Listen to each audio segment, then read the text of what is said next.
Okay, so we're gonna install the all-new Bronco Visor shelf. This is my vehicle. I've already got a couple of things installed. What you'll find is right here at the top is a factory bolt. You're gonna pull these out. This is the T50 Torx bit. So you're gonna pull them out. You're gonna put our little spacer down. We also have some peel and stick rubber seal, so you can put that under it so you can protect your paint. And then you're just gonna set this in place over those two locations and put the bolt back in.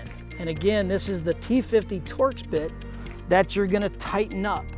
And then this, once it's all solid in place, I mean, you can mount radios to this. I put some Velcro peel and stick here because I've got some soft bags that hold my sunglasses, rag for cleaning my glasses. I like the Mob Armor phone mount.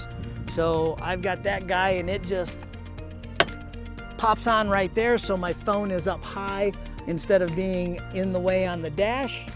So that's just the things I like with it, but here's a great place to mount GMRS radios, garage door openers, just pretty much anything that you can think of.